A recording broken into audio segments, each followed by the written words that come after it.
말씀을 가지고 하나님이신 예수님 이런 제목으로 함께 말씀을 나누어 보도록 하겠습니다.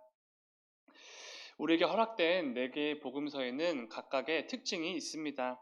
성령의 영감을 통해서 각 저자들은 자신들이 강조하고 싶은 부분들을 중점으로 기록했기 때문입니다. 예를 들면 마태복음을 기록한 마태는 예수님을 구약에 예언된 메시아임을 강조하며 나아갑니다. 그렇기에 복음서를 시작함과 동시에 예수님께서 구약에 예언된 대로 아브라함과 다윗의 혈통을 통해 오셨음을 강조합니다. 이를 위해 족보를 먼저 기록하면서 복음서를 시작하지요. 그리고 오늘 우리가 나누게 될 요한복음을 기록한 요한은 우리 예수님이 성자 하나님이심을 강조하고 싶었습니다. 그래서 예수님의 신성에 대해서 하나하나 말하기 시작합니다. 그렇기에 오늘 우리가 함께 읽었던 본문의 말씀처럼 요한복음을 여는 1장 1절 말씀은 이렇게 시작을 합니다. 태초에 말씀이 계시니라. 이 말씀이 하나님과 함께 계셨으니 이 말씀은 곧 하나님이시니라. 아멘. 뒤에 이어지는 말씀들을 보면 1절에서 말하는 말씀은 당연히 우리 주님이십니다.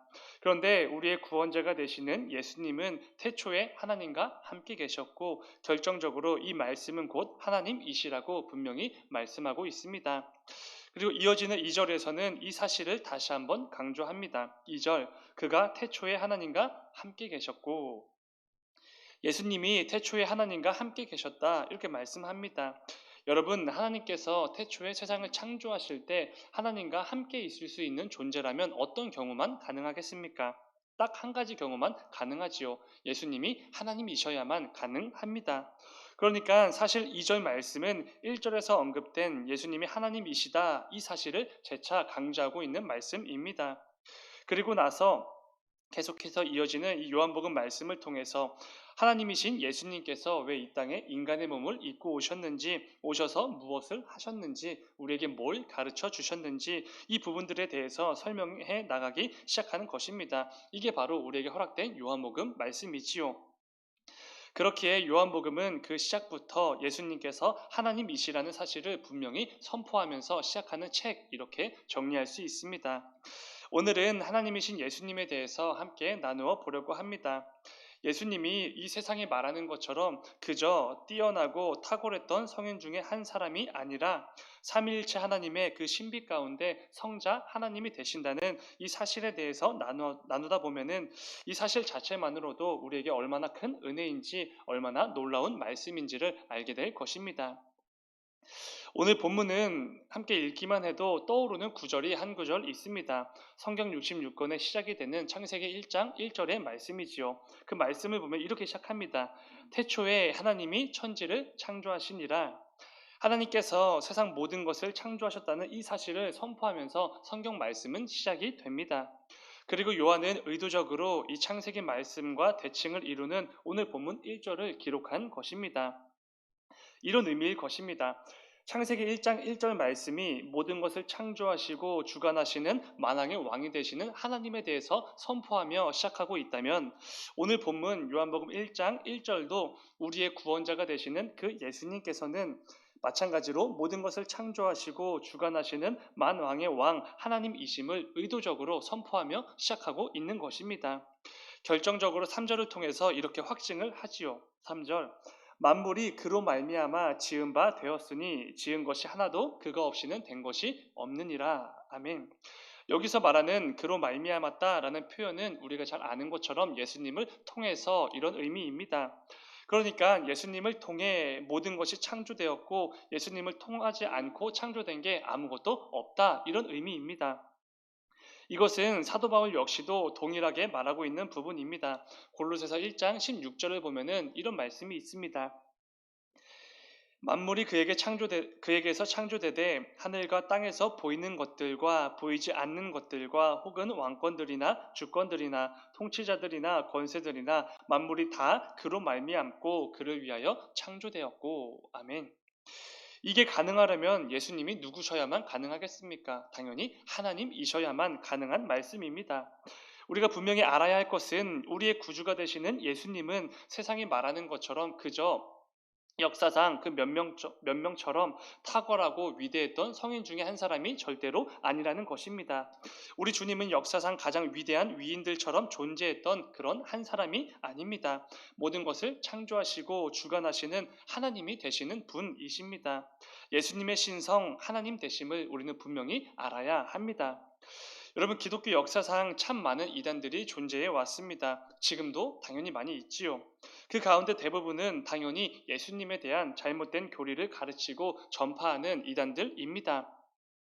예수님의 신성을 부인한다든지 예수님의 인성을 부인한다든지 아니면 내가 예수라고 주장을 한다든지 이처럼 수많은 이단들이 존재해 왔고 앞으로도 존재할 것입니다. 대표적인 사람이 1차 니케아 공회 때 이단으로 전제되었던 아리우스라는 사람입니다. 그는 이런 주장을 했습니다. 대표적인 주장 가운데 예수님이 존재하지 않았던 시기가 있었을 것이다. 이런 주장입니다. 여러분, 이런 주장이 이렇게 성립이 되려면 어떤 의미겠습니까? 예수님도 하나님에 의해서 창조된 창조물에 불과하다. 이런 주장인 것입니다. 예수님을 그저 피조물 정도로 여겼던 것입니다. 그러니까 예수님의 신성에 대해 부인하고 잘못된 교리를 가르친 사람이지요. 그러나 오늘 본문을 통해 사도 요한은 우리의 구주가 되시는 예수님께서는 하나님이십니다. 라는 사실을 분명히 밝히고 있는 것입니다. 그런데 여러분, 이런 부분이 우리에겐 중요할 것입니다. 예수님이 하나님이시라는 이 사실이 우리에게 뭐가 중요한가? 라는 것이지요. 예수님의 신성이 우리에게 도대체 어떤 유익이 있는가? 라는 부분입니다. 당연히 너무나 중요합니다. 당연히 엄청난 유익이 있지요. 왜 그렇겠습니까?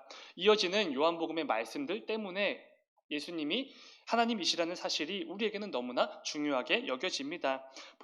이어지는 본문 12절 말씀을 보면은 이런 말씀이 있습니다. 예수님을 영접하는 자, 곧 그 이름을 믿는 자들에게는 하나님의 자녀가 되는 권세를 주셨으니. 아멘. 이 말씀 때문에 예수님의 신성이 우리에겐 그토록 중요할 것입니다. 예수님을 영접하고 그분의 이름을 믿는 자들에게는 하나님의 자녀가 되는 권세가 주어집니다. 그런데 여러분, 우리가 이 말씀을 어떻게 믿을 수 있습니까?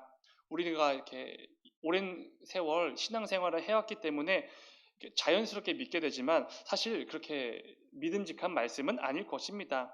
창조주 하나님의 자녀가 되는 이 놀라운 권세가 이 예수라는 이름을 믿기만 하면 주어진다라는 이 말씀은 사실 믿기 어려운 말씀일 것입니다. 그런데 앞서 이어진 우리가 함께 읽었던 본문 1절부터 3절 말씀을 읽게 되면은 당연히 믿을 수밖에 없는 말씀이 됩니다. 왜 그렇습니까? 이 말씀을 주신 예수님이 하나님 본인이시기 때문에 그렇습니다. 이것은 이런 경우와 비슷하지 않을까 생각이 됩니다.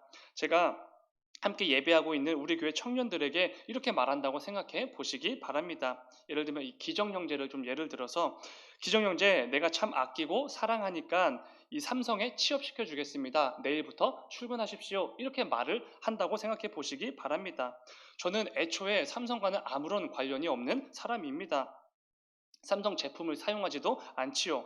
그런데 여러분, 이 말을 제가 그 형제에게 했을 때 그 형제가 어떻게 믿겠습니까? 저는 인사팀장도 아니고 삼성의 회장도 아닙니다. 그런데 여러분, 제가 만약에 삼성의 회장이라면 어떻겠습니까? 삼성의 모든 인사권을 가지고 있는 기정 형제, 제가 삼성에 취업시켜 주겠습니다. 라고 말을 한다면 그 형제는 아무런 의심도 하지 않고 분명히 믿게 될 것입니다. 내일부터 삼성에 출근을 하겠지요. 마찬가지지 않겠습니까? 우리가 하나님의 자녀가 되는 권세를 주겠다고 하신 그 예수님은 다름 아닌 삼위일체 그 신비한 연합을 이루시는 성자 하나님이십니다. 그 하나님께서 말씀해 주신 것이지요. 나를 영접하고 내 이름을 믿기만 하면 하나님 아버지의 자녀가 되는 권세를 주겠다. 이것을 하나님께서 말씀해 주셨는데 우리가 어떻게 믿지 않을 수 있겠습니까? 하나님이신 예수님께서 우리에게 주신 이 말씀 앞에서 우리는 너무나도 당연히 확신하며 나아갈 수 있는 것이지요. 어떤 확신입니까? 예수님의 말씀이 당연히 진리의 말씀이고 반드시 이루어질 수밖에 없다라는 확신입니다. 오늘 말씀에서 요한이 강조하고 있는 것처럼 우리 주님은 하나님이시기 때문에 우리 주님이 행하셨던 모든 일들, 내뱉으셨던 모든 말들, 특별히 그가 이루신 그 십자가 사건을 통한 우리의 구원, 이 놀라운 사역들은 단순히 잠깐 반짝했던 한 인간의 계획이나 혁명 이 정도가 절대로 아니라는 것입니다. 무려 창조주가 되시는 하나님의 계획에 의한 하나님의 일입니다. 영원하시고 무한하시고 불변하신 그 하나님의 신적 권위에 의한 놀라운 사역이라는 것이지요. 그렇기에 예수님께서 하나님이시라는 이 사실이 우리에게는 너무나 중요한 것입니다. 이 사실을 꼭 붙드시고 이 세상이 주장하는 것처럼 때로는 우리의 믿음이 무의미해 보이고 우리의 신앙생활이 어리석어 보일 때도 있는다고 하여도 절대로 흔들리지 않기를 바랍니다. 예수님이신 하나님께서 우리의 구주가 되시기 때문입니다. 이 사실을 반드시 기억하시고 늘 굳건한 믿음으로 나아가는 우리 모두가 되기를 간절히 소망합니다. 예수님이 하나님이시라는 사실이 우리에게 중요한 이유를 하나만 더 나누고 또 말씀을 맺도록 하겠습니다. 이건 역시 이어지는 말씀 때문에 너무나 중요한 사실이 됩니다. 여러분, 이어지는 14절 말씀에는 너무나 유명한 구절이 있습니다. 앞부분만 읽어보면 이런 말씀이 있지요. 1장 14절입니다. 말씀이 육신이 되어 우리 가운데 거하심에. 아멘. 우리가 이 성탄 시즌에 자주 읽는 성구이기도 합니다. 여러분, 이 말씀은 되새길수록 기가 막힌 말씀입니다. 참으로 놀랍고 신비한 말씀이지요. 왜 그렇습니까? 여기서 말하는 말씀이 하나님이시기 때문에 그렇습니다.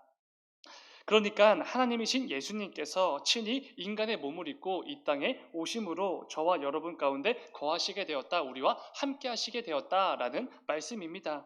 제가 아무렇지 않게 말씀드려서 그렇지 지금 말도 안 되는 일이 일어난 것이지요. 모든 것의 창조주가 되시고 주관자가 되시며 만왕의 왕이 되시는 그 예수님께서 고작 저와 여러분을 위해 인간의 몸을 입고 이 땅에 오셨다라는 것입니다. 우리가 이 말씀을 읽다 보면은 이렇게 절로 묵상이 되는 말씀들이 있지 않습니까? 그리고 밑줄로 치는 말씀이 있습니다. 그럴 때마다 할렐루야, 이 탄성이 절로 터져나오는 말씀입니다. 우리 청년들이 자주 부르는 찬양 중에 지극히 높으신 주라는 곡이 있습니다. 저도 수없이 많이 듣는 찬양 중에 하나입니다. 그 중에 이런 가사가 있습니다. 소망 없고 빛도 없는 어두운 세상을 하나님이 사랑하사 우리에게 오셨네. 이런 가사입니다. 그런데 방금 읽은 말씀에 의하면 그 하나님께서 우리를 사랑하사 어떻게 오셨다는 것이지요? 말씀이 육신이 되어 하나님이신 예수님께서 인간의 몸으로 우리를 찾아오셨다라는 것입니다. 이 말도 안 되는 일이 저와 여러분을 위해서 일어났다는 것이지요. 여기서부터 우리 기독교와 다른 종교들의 확연한 차이점이 드러나게 됩니다. 세상의 모든 종교는 인간의 필요와 요청에 의해서 만들어진 종교입니다. 말 그대로 종교이지요. 그러나 우리 기독교는 정반대입니다. 인간의 필요에 의해서, 인간의 요청에 의해서 만들어진 종교가 절대로 아닙니다. 오히려 참신이신 하나님께서 저와 여러분을 먼저 찾아오심으로 시작된 종교, 그게 바로 기독교입니다.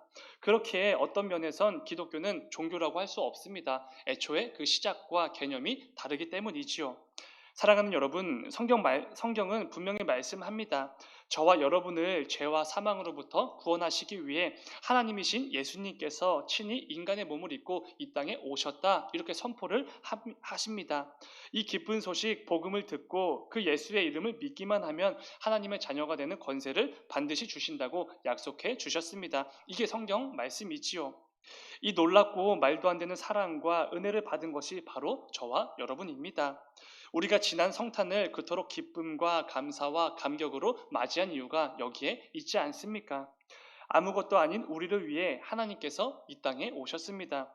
영원하시고 무한하시고 불변하신 그 하나님께서 고작 저와 여러분을 위해 스스로에게 한계를 두시고 제한을 두시고 극도의 자기 비하를 통해 인간의 몸을 입고 이 땅에 오셨다는 것입니다. 우리가 함께 읽은 1절 말씀을 보면은 예수님이 하나님과 함께 계셨다, 이런 표현이 있습니다. 이 표현은 그냥 단순히 이렇게 옆에 있었다라는 것이 아니라 친밀한 교제를 의미하는 말입니다. 삼위일체의 그 신비한 연합을 통해 누리시던 그 친밀한 교제를 저와 여러분을 통해 깨뜨리시고 이 땅에 오신 것입니다. 사랑하는 여러분, 오늘 말씀을 통해 우리를 구원하시기 위해 이 땅에 친히 인간의 몸을 입고 오신 예수 그리스도가 하나님이심을 분명히 기억하셔야 합니다. 그럴 때 우리에게 주어진 구원이 절대로 가볍지 않다는 것을 우리는 다시 한번 깨달을 수 있습니다. 우리에게 허락된 예수 그리스도가 절대로 한 사람이 아니라는 것을 분명히 알 수 있는 것이지요. 말씀이 육신이 되어 우리 가운데 거하심에 이 말씀이 얼마나 큰 은혜이고 감격이고 감사인지를 더욱더 누릴 수 있게 되는 것입니다. 오늘 말씀을 기억하시면서 그 놀라운 은혜를 더욱더 누리는 오늘 하루가 그리고 저와 여러분이 되시기를 주님의 이름으로 축원을 드립니다. 잠시 기도하겠습니다.